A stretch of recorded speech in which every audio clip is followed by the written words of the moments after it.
In this video, I get to share a van that inspired some of my van design. This van was designed and built back in 2016 by Katie of Soweboughtavan and her friends. This van features dual swivel seats, a deep bar sink, built-in propane stove, and an always ready fixed platform bed.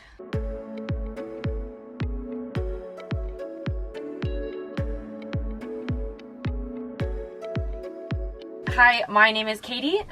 You can find me on social media at soweboughtavan on Instagram and Facebook, and soweboughtavan.com. This is my 2016 Mercedes Sprinter 144-inch wheelbase, high roof. Bought it new back in 2016. It's got the two seats, they both swivel. My bathroom, quote unquote, is this very tiny Thetford Porta Potti. I do have a road shower on the outside. Aside from that, I have a Planet Fitness membership, and that's usually where I shower. I have so much storage in this van, it's kind of crazy. I've got all the liners here. I have upper hanging cabinets on both sides all the way back. And then I have these drawers here. These are usually lined with books, but right now it's just got some electronics and miscellaneous things. And then kind of going to the kitchen stuff, this is where I keep snacks, dishes, all of the dry foods, all go in there. I have a 2-burner propane stove. It's a Wedgewood, which I believe is now owned by Dometic. It's hooked up to about a half-gallon propane tank that goes in the back and runs all the way through a line there. Small sink. It's actually a pretty decent size. I really liked the size of it. It's been really perfect for the sense that I can leave enough dishes in it if I want and walk away from it, but I can also keep it clean and it doesn't take up that much space. I also have a cutting board that I can lay across here. I have more prep space for things because there is not a whole lot of counter space in here. It's got the spray, the nozzle comes down and it sprays. I have 10 gallons of fresh water in the back of the van, and then I carry 7 gallons of drinking water in a separate jug just to optimize how often I can be kind of off-grid and whatnot. It runs into a 5-gallon gray water tank. Yeah, the pipes are in there. I also have a SureFlow electric water pump that is hooked up to a switch so I can turn it on and off. I have a hot sauce rack over here where I keep all my hot sauces. It's got some soup and other stuff in it, but I usually carry like 10 hot sauces in the van. It's the one thing that I actually carry a lot of and I splurge on. I love that. Yeah, it's honestly, it's great. I love it. These are the kitchen drawers, so they're very big, like extremely big. I have 3 of them, so the top is silverware, other cooking supplies. It's not very organized right now, but even like my measuring cups are metal and they stick together so that it helps eliminate like kind of clanging and clicking while I'm going down dirt roads. A bunch of miscellaneous stuff in here, little candles, and then obviously all the pots and pans and cutting board, French press, all of that.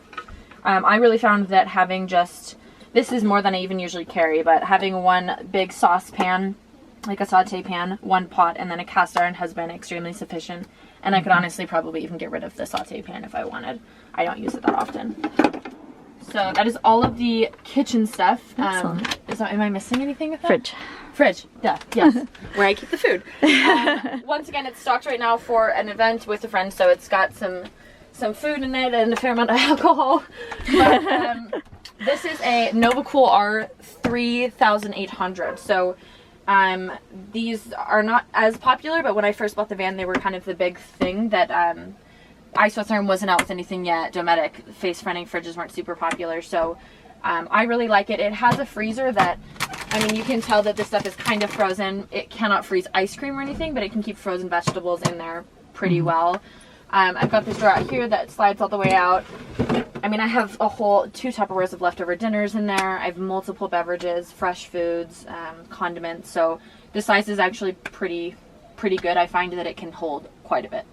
And it's pretty efficient with energy. It really, a lot of people complain about their fridges drawing a lot of power, but I really haven't had any issues. The latch is not wonderful, but it does the trick. I just have to unlatch it every single time. This is just a miscellaneous drawer of stuff. I've been renting my van a little bit, I'll say that. So I've lived in my van for half of the month, and the other half I just got it back from a renter. I've been doing that through Outdoorsy, so I just moved all of my stuff back in here on Friday morning. But this is usually where I keep like socks, underwear, swimsuits, that kind of stuff. Once again, they're huge drawers. Like they're totally sufficient. I have 2 of these on the bottom. And then the latches too, I don't know if you want to get a close up on these, they're Seaworld. So you click it in and then the back clicks up here. And then it latches underneath this silver right here. They're one of the more spendy options for the, you know, the ways to latch doors, but I have found that they're some of the best quality ones also. I mean, you're gonna pay an arm and a leg for them, but they've never failed once. I pack my drawers substantially more full than I really should, and I've never had them fault or open or anything, so I really recommend those. I also have a spice rack here, I'll show you. Yeah, that's awesome. Which is really nice. It's I don't have to get in and out of the top all the time for cooking. I can just grab and go. The bed is a little bit wider than a queen and a little bit shorter than a queen. I'm about 5'5", 5'6", and I can sleep both ways. Diagonally is especially comfortable. These are really similar to the bottom ones. Same latch. They're pretty spacious. I fill them very full. Probably more so than I should. This one is not a good example of that, but the rest of them, usually when I open them up, something is falling out. So the windows are all C.R. Lawrence. I have the T-vent one on the sliding door that opens up on the bottom. These are also C.R. Lawrence. They're technically horse trailer windows. I have the fantastic fan that I use. So that really helps. It sucks in and it sucks out. And with the back windows, by opening that up and kind of pulling out, it gets a constant breeze, which is really nice, especially at night because I have that flow. 10-gallon water tank and the pipes that run to it. Another thing that I would change is that I have to fill from a hose. So I can't like funnel water in. I can't go to the grocery store. This is that propane tank that I talked about.